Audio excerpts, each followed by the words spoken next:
Oh man, it's time to do another Q&A video. Hey everyone, Ryan Bolton here, local mortgage expert, ryanbolton.com. I am a mortgage nerd, so you can check me out on social media, on the Facebook pages, on YouTube, all that stuff. Let's just jump right into Q&A. Let's just jump into some questions here. This one's popping up a lot more often. As interest rates have risen, there's people that are looking at buy down options, which essentially means paying extra points to lower the interest rate.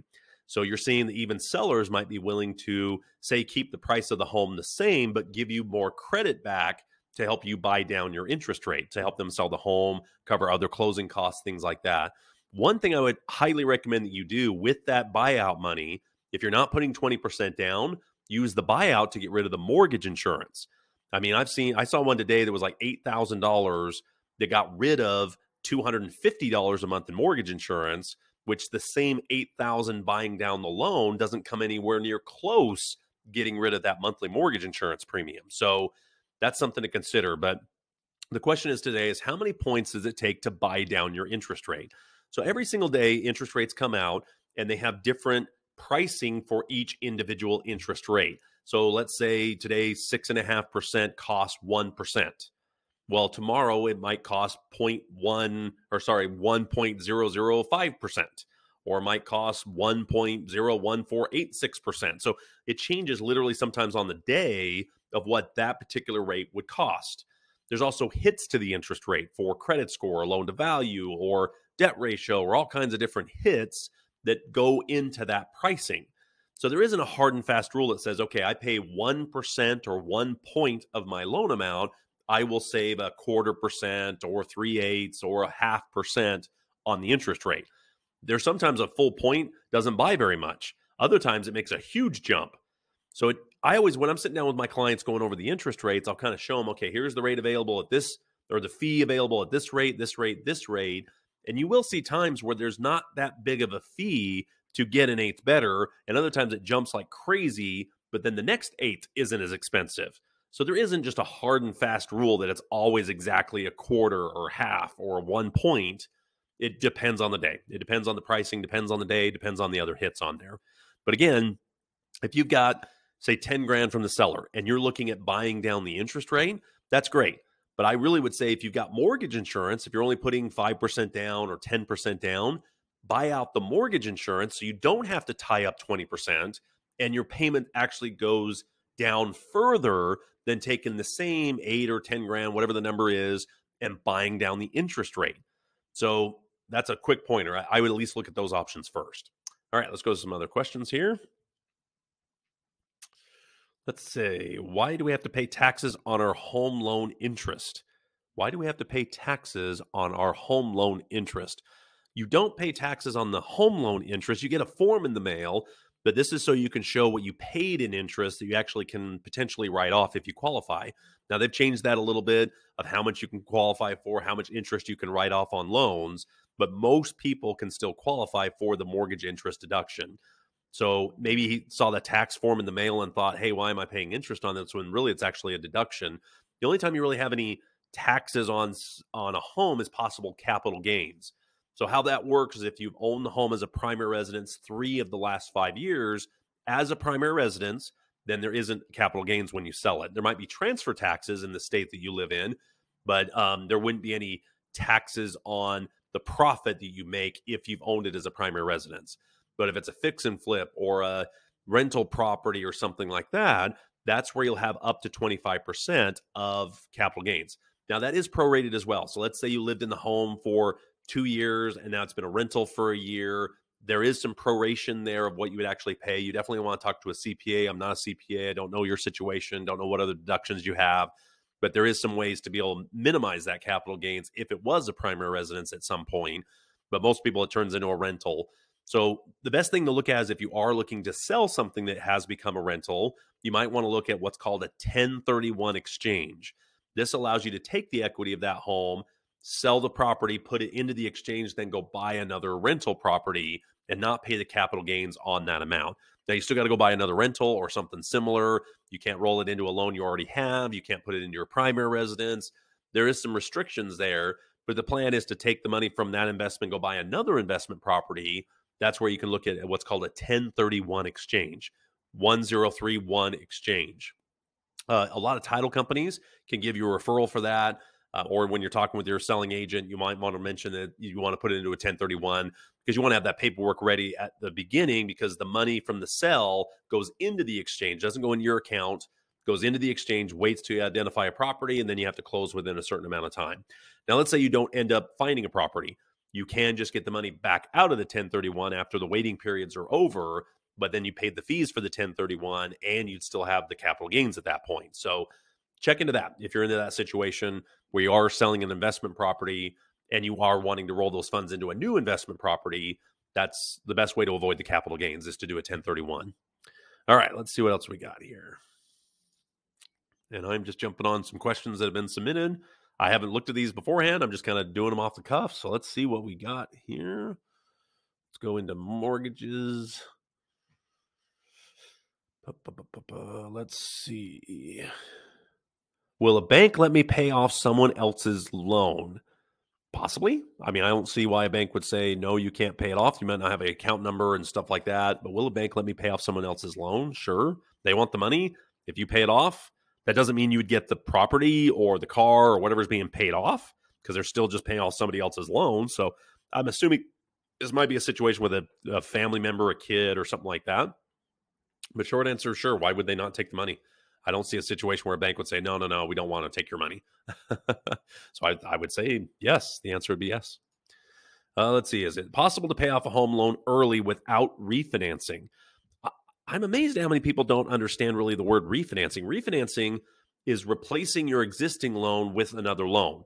And the other loan has benefits of maybe pulling out some cash, maybe paying off other debts, maybe lowering the interest rate, removing mortgage insurance. But you're essentially paying off the loan that you have with the new loan that replaces it. That's what refinancing is. It's saying, okay, I've got a loan over here at $100,000 at 10%. Well, now I can get a $120,000 loan at 6%. So I'm going to do a new loan that replaces the other loan, refinancing, financing again, or replacing the existing loan. So when you add a loan like a second mortgage or something like that, it's really not a refinance because you're not touching the first mortgage or doing a new loan. So is it possible to pay off a home loan early without refinancing? No, because, or yes, and it's no, because the refinance pays off the loan.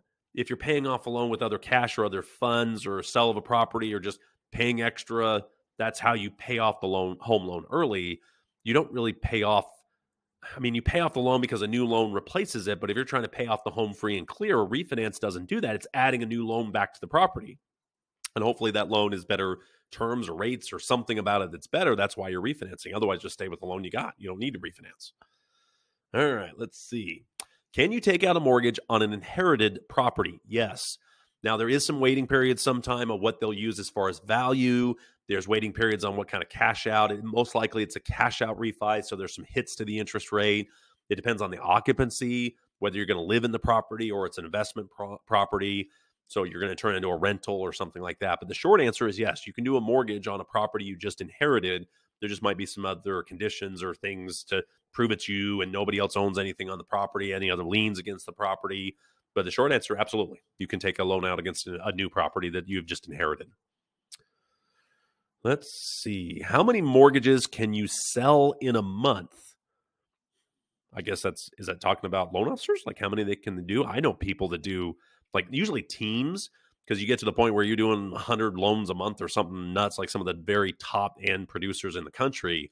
You usually have a team associated with dedicated processors, junior underwriters, loan officer assistants that are going through and making sure all the files are moving together. So a lot of times it's teams, but if you're talking about a full mortgage company, man, they can do a lot. Let's just say a lot. All right, let's see. How can you get out of a bad mortgage?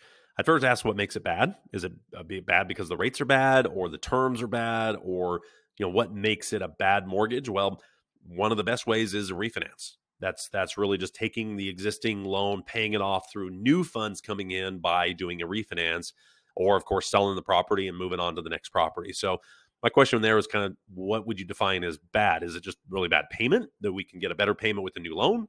Is it a bad mortgage because it's some sort of adjustable rate? that has high indexes or high margins or something, and when the rate's just changing a ton.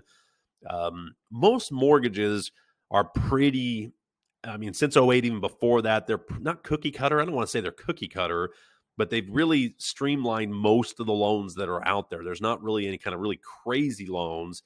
Most of the time, I'd say if somebody thinks they have a bad mortgage, maybe they just weren't educated enough or asked enough questions or slowed down the process to find out the loan they're actually taking. So it's kind of an ounce of prevention is worth a pound of cure kind of idea. If you've look at the loan you're getting, talk with the loan officer. If you have questions, ask questions. If you really aren't getting the answers or don't feel comfortable, there's a lot of good mortgage companies out there, a lot of good loan officers. Run it by somebody else and just say, hey, I'm not sure about this loan. Can you take a look at it? Almost everybody's willing to do that. Now, in the hopes, obviously, to get the business, but that would be the question. What makes it a bad mortgage? That's what I would ask. But the shortest answer I could say is refinance. Go and get a new loan with a new mortgage company that replaces what's bad about that loan into a new mortgage. How are we doing on time? Ooh, only 11 minutes. Man, we can rattle through a bunch of these. I really enjoy these. I hope you enjoy watching through them. If you have questions, comments, concerns, please post them in the comments, and I'll get to those in future videos. If you're looking for a home loan in the state of Utah or Nevada, that's where I'm licensed. I'd love the opportunity to work with you or just answer questions. That's obviously what I'm here to do. I've been doing this for a long time. This is the fun part of the business, is answering questions and problem solving. All right, what else we got here? Is it possible to refinance your home without selling it? Of course. That's what a refinance is. I'm amazed at how many refinance questions there are when refinances have kind of slowed down dramatically because rates have moved up. But is it possible to refinance your home without selling it? Yes. A refinance is taking a new loan and replacing the loan you have, either with better terms. Maybe you're bringing money. There's all kinds of different reasons why you refi. Most of the time, it's just to get a better loan. You've got a higher rate, or you're pulling out cash, or you're paying off other bills, or consolidating a first and second mortgage, or getting rid of a cosigner, or getting rid of mortgage insurance. I mean, there's lots of reasons, but a refinance is say, okay, I got my old loan, a new loan pays it off, pays the fees, gets cash back, whatever it does, and now I have a new loan starting with new terms, new payments, new rate, whatever. That's what a refinance does. So refinancing and selling are as far apart as you can get. A refinance replaces the loan. Selling it gets rid of the whole property. So is it possible to refinance your home without selling it? No, because now you don't own the home if you sell it, and you wouldn't need to refinance it if you're selling it. So no. All right. What is a mortgage? What is a mortgage in equity? So maybe it's just what is equity? So equity is essentially the difference between what the property is worth and what you owe on it. There's a term out there in the mortgage industry that we call loan to value. It determines your rate, it determines what you're doing, and it's always in 5% increments. So you'll get the same loan if you borrow, say, 75.1% to 79.999%, right up to 80%. That's the same loan within that 5% tier. Now, so it doesn't change anything other than if you pull out too much cash, it can be a hit for cash out refis, stuff like that. But equity is basically the difference between what you can sell it for versus what you owe on it. That is what equity is. So what is mortgage in equity? I don't know that. I'm not sure how that question is phrased, but maybe the question is, what is equity? Equity is between the difference between what you owe and what it's worth. That's really what equity is. All right, but here's a question for you. How do you get to your equity? The only way you get to your equity is selling or refinancing the loan, adding a second. That type of thing is the only way you get to that equity. So I often educate my clients when they're coming in with these large down payments that maybe there's some options to put less money down, take the money and pay off other bills, increase savings, reserve, all kinds of stuff. So that way you still have a payment that's comfortable on the loan while still having retention of that different money. I've seen a lot of clients that I've set up these accounts to where we, instead of taking all $400,000 and putting it on the house, we spread that out over the next 5 years, maybe 10 years, and pay the loan slowly that way, and you earn a better rate of return than what's currently available on the interest rate. So there's ways to get pretty creative with down payment that can be more of a long-term financial plan than just sinking it all into the house, that the only way you get it back is selling or refinancing. So would you rather have $200,000 in equity you can't get to without selling or refinancing, or $200,000 in the bank earning a rate of return, that type of thing? Now, there takes some discipline with that. There takes, where do you put the money right now? There's always going to be those questions, but I have always felt that I'd rather have the liquidity, the cash flow. I'd rather have that to buy other properties or other investments, or not have to borrow, or just be able to take advantage of what does happen in the marketplace, than have it all buried in equity that I can't even get to without a loan at who knows what interest rate. Or what if I can't qualify for some reason? Or what if the values go up or down? I mean, I'd just rather have control of the money more than just burying it in equity. When you get zero rate of return on equity, the home's going to go up or down in value regardless of what you owe. So it doesn't really matter in that sense. It's not going to add to your percentage of return if you owe less on the home than if you owe 100% on it. Now, obviously, there's mortgage insurance to consider. There's other things to consider, what type of rate you can get. Also, really, payment. That's what you need to look at the most, is what am I comfortable making a payment on? And having extra money in reserve to help make payments is usually better than just a bunch of equity you can't even get to anyway. So, boy, we went down a can of worms with equity there, but let's see what else we got. Let's see, time. 15 minutes or so, 16 minutes or so. Let's see if we can do a couple more here. Okay. What does it mean when a lender offers you a jumbo loan? So conforming loans have loan limits. They have restrictions on how much they will loan. Now, Fannie and Freddie came out with these areas they call high cost areas that allow for a little bump to that when you have areas that are well above that normal price point. So they're always looking at median home price, median sales price, trying to figure out where that conforming loan amount was. For the longest time, I remember during my career, it was like 417. I remember 417 was the jumbo loan limit forever. Like I remember the first time they changed it, I was like, wow, I thought that number would stay the same forever kind of thing. But as home prices have gone up, they've been able to adjust that number up as well. They made an announcement for the first of the year that it's going to go up to 700,000. I think they said 713, but they backed that down a little bit. So I don't know if I've seen at this time whether that's in between those two numbers. But I heard 713. A lot of lenders are actually producing marketing material, say, hey, we'll do those loans now, even though it's not 2023.